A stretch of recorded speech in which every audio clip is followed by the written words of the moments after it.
Hola, buen día, hermanos, quiero saludarlos en este miércoles 11 de septiembre. Soy el pastor Gilberto Gutiérrez de la Iglesia Bautista Ored de México DF. Me da mucho gusto estar con ustedes. Seguimos adelante con los devocionales basados en el segundo libro de Reyes, capítulo 4. Es una miniserie ahora que hemos llamado Vivamos o Vive los Milagros de Dios. Vamos a decirlo en primera persona: vivamos los milagros de Dios.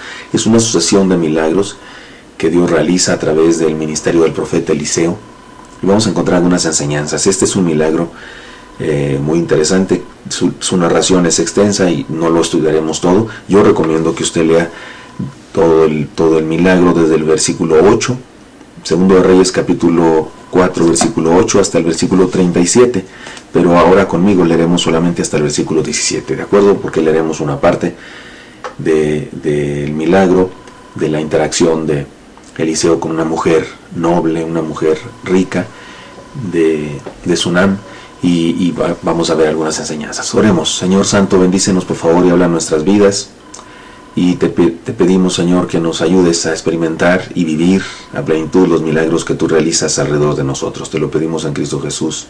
Amén. Digamos que se llama entonces este devocional Vive los milagros, segunda parte o algo así, ¿verdad? Es un segundo devocional de esta serie. Dice así el texto, segundo de Reyes 4, 8 a 17. Aconteció también que un día pasaba Eliseo por Sunem, y había ahí una mujer importante que le invitaba insistentemente a que comiese, y cuando él pasaba por ahí, venía a la casa de ella a comer. Y ella dijo a su marido: he aquí ahora yo entiendo que este que siempre pasa por nuestra casa es varón santo de Dios. Yo te ruego que hagamos un pequeño aposento de paredes, y pongamos allí cama, mesa, silla y candelero, para que cuando él viniere a nosotros, se quede en él. Y aconteció que un día vino él por ahí, se quedó en aquel aposento, y ahí durmió. Entonces dijo a Giesi su criado: llama a esta sunamita. Y cuando la llamó, vino ella delante de él. Dijo él entonces a Giesi: dile, he aquí, tú has estado solícita por nosotros con todo este esmero. ¿Qué quieres que haga por ti? ¿Necesitas que hable por ti al rey o al general del ejército? Y ella respondió: yo habito en medio de mi pueblo. Y él dijo: ¿qué pues haremos por ella? Y Giesi respondió: he aquí que ella no tiene hijo y su marido es viejo. Dijo entonces: llámala. Y él la llamó, y ella se paró a la puerta. Y él le dijo: el año que viene, por este tiempo, abrazarás un hijo. Y ella dijo: no, señor mío, varón de Dios, no hagas burla de tu sierva. Mas cuando la mujer concibió y dio a luz un hijo el año siguiente, en el tiempo que Eliseo le había dicho. Dio a luz un hijo en el año siguiente, el tiempo que Eliseo le había dicho. Este es el texto, es de la narración. Hay que decir que algo pasa con el niño más adelante y sucede otro milagro, y vamos a estudiarlo el día de mañana, pero ahora quiero compartir con ustedes esta enseñanza. Recuerden, la idea es que vivamos a plenitud lo que Dios hace en torno a nuestra vida.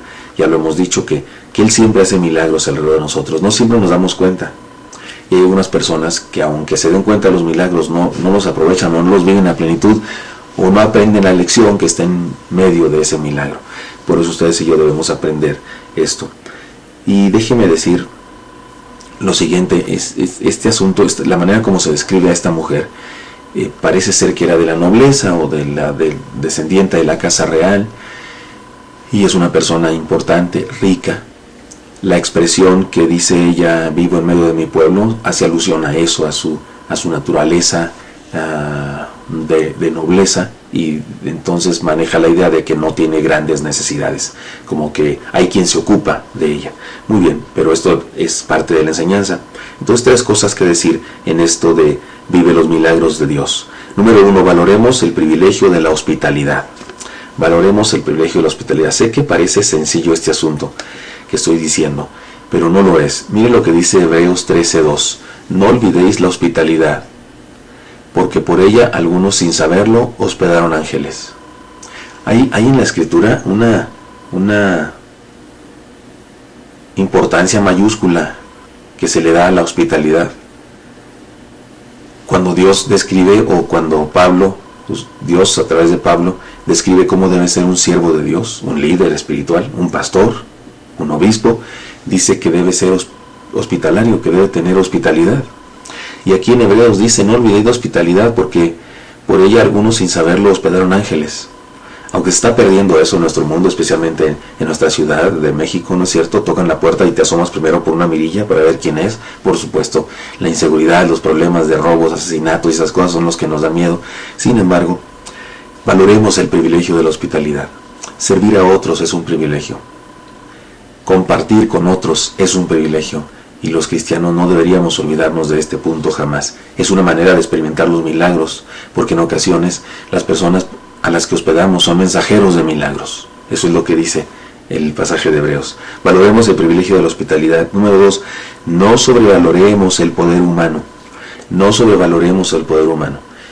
Eliseo está usando intermedios con esta mujer, pues posiblemente tiene que ver con una estrategia de moralidad. Esta mujer ha estado muy solícita.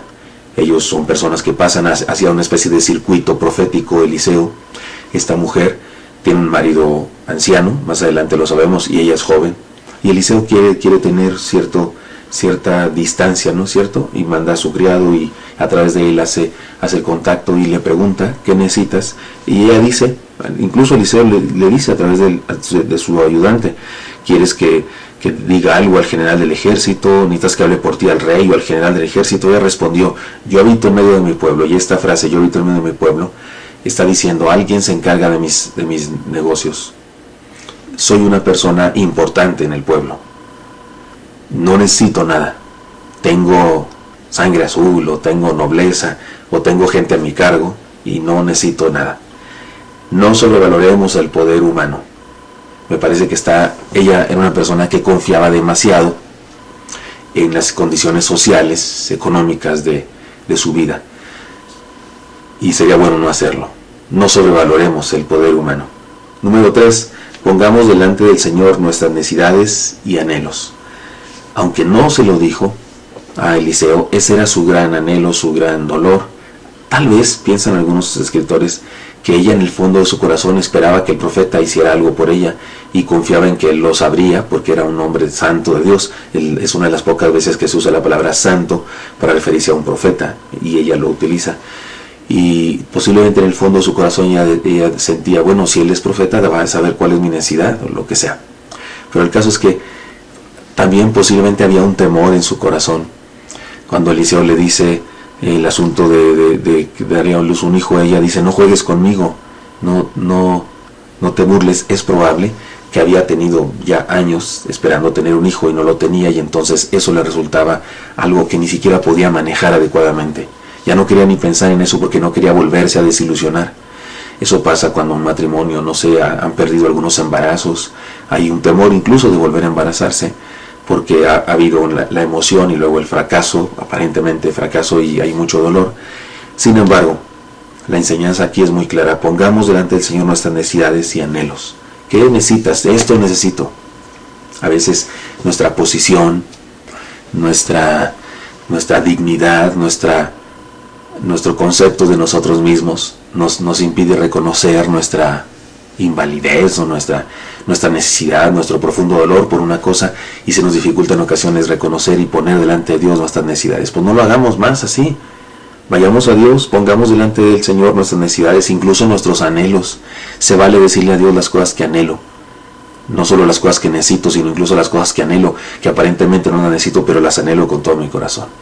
Esta es la enseñanza de nosotros, para nosotros hoy, hermanos, en torno a esto de vive los milagros del Señor. Valoremos el privilegio de la hospitalidad.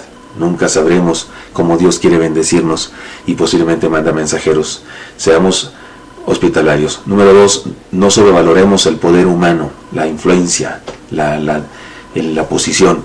Y número 3, pongamos delante del Señor nuestras necesidades y anhelos. Estas son las enseñanzas de hoy, hermanos. Espero que sean útiles para usted y que más cosas le diga Dios ahí en su mente.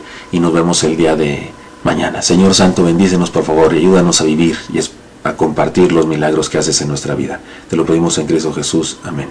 Dios los bendiga, hermanos. Nos vemos mañana. Hasta luego. Un abrazo.